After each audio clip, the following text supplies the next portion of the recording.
mula nang ipagdiwang ang paglulunsad ng Golden Wings kung saan ang Faith at Adventure SOA, ang aming mga kaibigan sa Golden Wings Tagalog Studio, ay gumawa ng isang nakamamanghang video na nagtatampo kay Michael the Archangel na lumilipad at nagbabantay sa lungsod bilang parangal sa pagpapalabas ngayon. Siguraduhin tingnan ito at mag-subscribe aming channel upang makita kung ano ang susunod naming gagawin. Available ang link sa video, sa paglalarawan at sa nakapin na komento. Ang Bibliyang ito ay puno ng mga pagtukoy sa mga anghel na binanggit ng higit sa 200 beses sa loob ng mga pahina nito. Habang sinusuri mo ang teksto, nagiging malinaw na ang pagkakaroon ng mga anghel ay nauna pa sa paglikha ng sangkatauhan.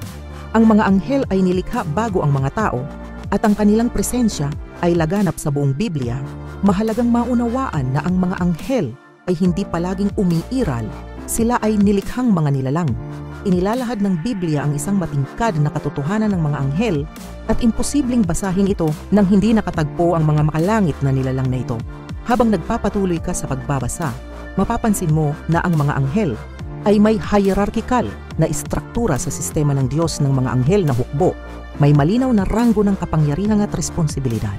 Sa pinnacle ng hierarchy na ito ay nakatayo si Michael the Archangel. Si Michael ay natatanging tinutukoy bilang isang arkanghel sa Biblia. Ang kanyang titulo ay tahasang binanggit sa Judas Kabanata 1, versikulo 10, kung saan ang salitang Griego para sa arkanghel ay Tagalos, isinalin sa punong anghel o punong mensahero. Bagamat hindi ginagamit ng lumang tipan ang terminong archangel upang ilarawan siya, si Michael ay tinukoy bilang isa sa mga punong prinsipe sa aklat ng Daniel. Sa Daniel Kabanata 10, versikulo 13, ito ay nakasulat, "Ngunit ang prinsipe ng kaharian ng Persya ay lumaban sa akin ng 20 araw, ngunit ang mababang Michael, isa sa mga punong prinsipe, ay dumating upang tulungan ako at ako ay nananatili doon kasama ng mga hari ng Persya." Ang paglalarawang ito kay Michael bilang isa sa mga punong prinsipe ay nagmumungkahi ng posibilidad ng iba pang mga arkanghel. Bagamat hindi ito tahasang kinukumpirma ng Biblia, ang mga kanonikal na kasulatan ay nananatiling tahimik sa pagkakaroon ng karagdagang mga arkanghel. Bagaman hindi binabanggit ng mga kanonikal na aklat ng Biblia ang iba pang mga arkanghel, ang ilang apokripal na mga teksto ay nagsasabi. Halimbawa, pinangalanan ng aklat ni Enoch ang 7 arkanghel: Uriel, Raphael, Raguel, Michael, Sarah, Kel, Gabriel at Romeo. Sa makatuwid, kapag tinutukoy natin si Michael bilang isang arkanghel, ang tinutukoy natin ay ang napakalaking kapangyarihan at autoridad. Si Michael ay isang napakalakas na anghel, malayo sa kaharian ng mga ordinaryong anghel. Siya ay nagtataglay ng natatanging kapasidad na direktang salungatin si Satanas, na nagpapakita ng kanyang walang katulad na lakas at autoridad. Si Michael ay nakatayo bilang ang pinakamataas na ranggo na anghel, ang pinuno sa lahat ng mga anghel.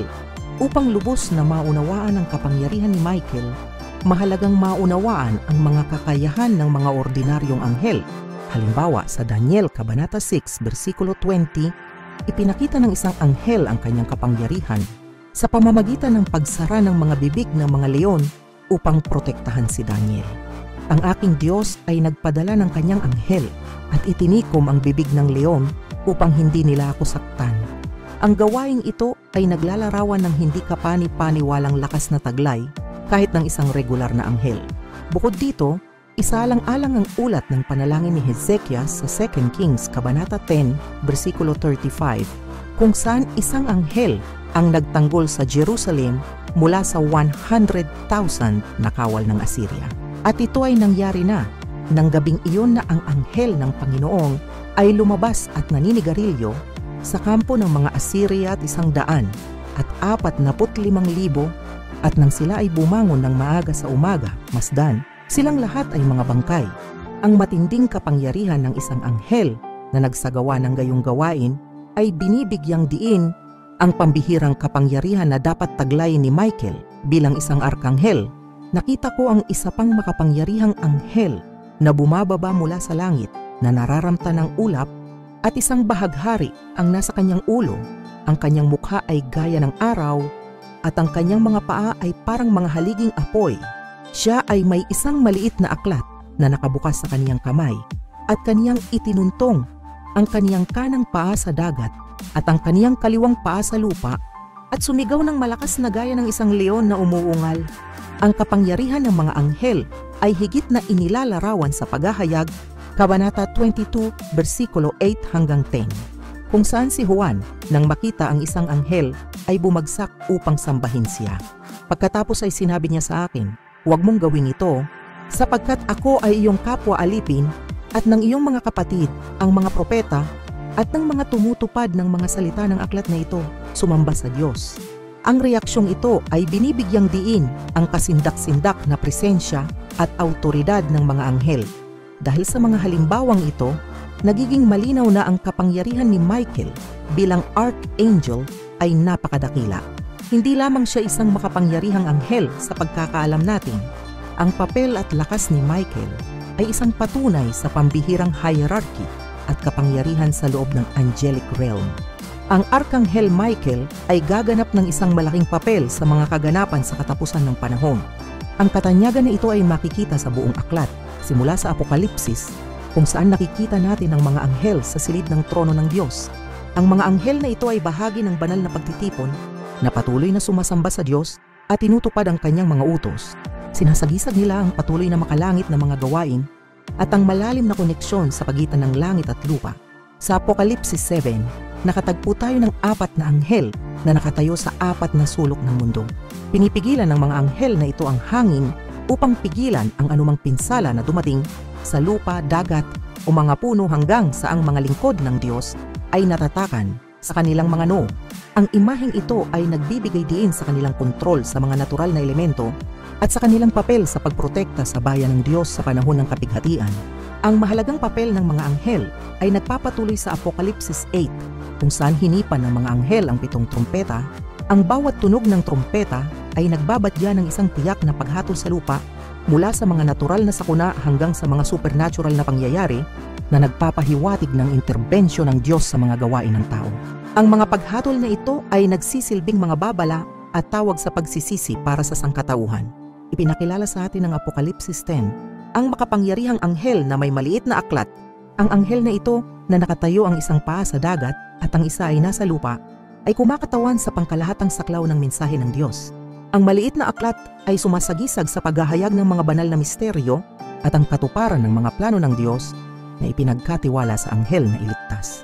Kapansin-pansin, ang Apokalipsis 12 ay naglalarawan ng isang celestial na labanan kung saan si Michael at ang kanyang mga anghel ay nakipaglaban sa dragon na kinilala bilang si Satanas at ang kanyang mga anghel.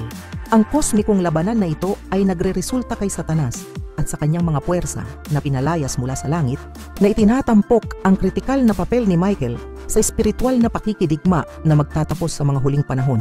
Binibigyang diin ng kaganapang ito ang sukdulang tagumpay ng kabutihan. Itinatampok sa Apokalipsis ang 3 anghel na nangangaral ng ebanghelyo sa lahat ng naninirahan sa mundo. Ang mga anghel na ito ay nagpapahayag ng mga mensahe ng paghatol at pagtubos na binibigyang diin ang kahalagahan ng pagsisisi at ang nalalapit na huling paghuhukom.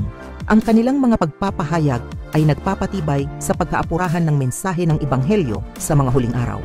Sa wakas, ipinakilala ng Apokalipsis 15 ang 7 anghel na may 7 huling salot. Ang mga anghel na ito ay pinagkatiwalaan ng mga huling hatol ng Diyos na magdadala sa katapusan ng kasaysayan ng tao at ang pagtatatag ng walang hanggang kaharian ng Diyos. Ang kanilang tungkulin sa pagpapatupad ng mga paghatol na ito ay nagtatampok sa kasukdulan ng plano ng Diyos para sa sangkatauhan at sa sansinukob. Ang aklat ng paghahayag ay talagang isang aklat na puno ng mga anghel na ang kanilang mga pagpapakita ay dumarami habang ang mundo ay lumalapit sa katuparan nito. Sa mga anghel na ito, namumukod tangi si Michael para sa kanyang natatangi at makabuluhang mga tungkulin. Ang papel ni Michael sa mga huling araw ay itinampok din sa aklat ng Daniel. Ang koneksyon sa pagitan ng aklat ng paghahayag sa aklat ng Daniel ay napakahalaga dahil ang parehong mga aklat ay nagtatampok kay Michael sa kanilang ika-12 kabanata. Sa Daniel kabanata 10, ang propetang si Daniel ay nag-aayuno at nanalangin para sa pangunawa tungkol sa kinabukasan ng kanyang mga tao.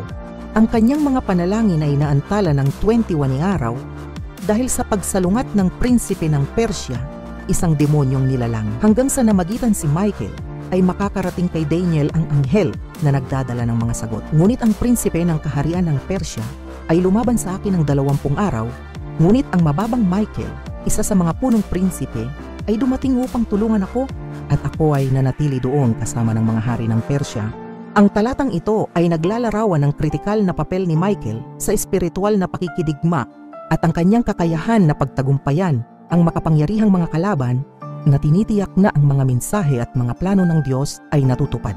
Ang isang kamangha-manghang aspeto ni Michael ay ang kanyang direktang pagsalungat kay Satanas na ginagawa siyang kakaiba sa mga anghel.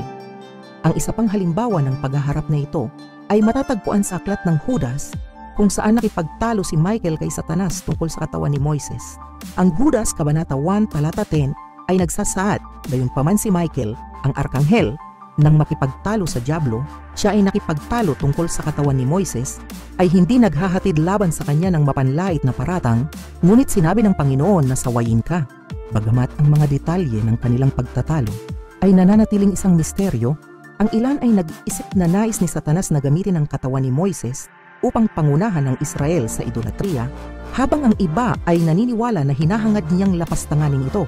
Ang pagtatagpong ito ay higit na binibigyang diin ang papel ni Michael sa direktang pagsalungat kay Satanas na nagpapakita ng kanyang natatanging autoridad at pananagutan sa gitna ng makalangit na hukbo. Sa kabila ng kanyang katanyagan, ang Biblia ay nagbibigay ng limitadong impormasyon tungkol kay Michael, iba't ibang mga teorya at debate tungkol sa kanyang pagkakakilanlan at mga tungkulin. Iminumungkahi ng ilan na si Michael ay maaaring ang arkanghel. Binanggit sa 1 Thessalonica kung saan isinulat ni Pablo sapagkat ang Panginoon mismo ay bababa mula sa langit na may sigaw ng utos, na may tinig ng arkanghel, at may tunog ng trumpeta ng Diyos. Kung ang arkanghel na ito ay si Michael, ay nananatiling paksa ng talakayan.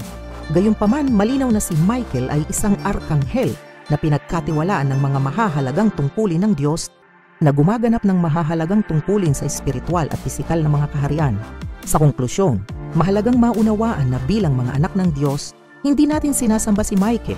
Siya ay isang makapangyarihang mensahero ng Diyos, ngunit hindi nagtataglay ng autoridad na taglay ng pangalan ni Jesus.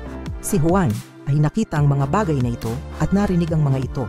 At nang aking marinig at makita, ako ay nagpatira pa upang sumamba sa harap ng mga paa ng anghel na nagpakita sa akin ng mga bagay na ito.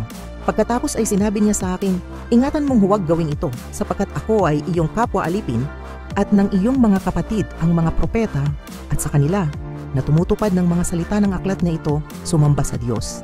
Ang mga anghel kasama na si Michael ay mga kapwa lingkod at mensahero ng Diyos, hindi mga bagay ng pagsamba.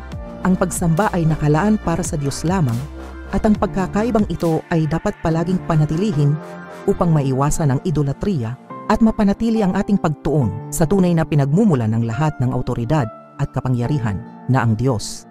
Sa mga pagmumuni-muni na ito tungkol kay Michael, makikita natin ang isang figura ng napakalaking kahalagahan sa makalangit na hierarchy at pinagkakatiwalaan ng mga kritikal na tungkulin sa banal na plano. Ang kanyang mga aksyon sa huling panahon ay magiging mahalaga mula sa pamumuno sa mga hukbo ng langit laban kay Satanas hanggang sa pagprotekta sa bayan ng Diyos sa panahon ng kapighatian. Ang katapatan, katapangan at autoridad ni Michael ay huwaran na nagpapakita sa atin ng kapangyarihan at kahalagahan ng espiritual na pakikidigma at ang proteksyon ng bayan ng Diyos. Gayunpaman, napakahalaga na laging tandaan na si Michael, sa kabila ng kanyang kapangyarihan at tungkulin, ay nananatiling isang lingkod ng Diyos na nagtuturo sa ating pabalik sa pinakahuling pinagmumulan ng ating kaligtasan at pag-asa na ang Diyos mismo. Ang pagsamba ay sa Diyos lamang at lahat ng anghel na nilalang kasama na si Michael ay nagsisilbing idirekta sa amin ang tunay na katotohanan ito. Samahan kami sa pagdiriwang ng paglulunsad ng Golden Wings Tagalog kung saan ang pananampalataya at pakikipagsapalaran ay lumulutang. Ang aming mga kaibigan sa Golden Wings Studio ay lumikha ng isang nakamamanghang video na nagtatampok kay Michael the Archangel na lumilipad at nagbabantay sa lungsod bilang parangal sa pagpapalabas ngayong araw. Siguraduhin tingnan ito at mag-subscribe sa channel upang makita kung ano ang susunod naming gagawin.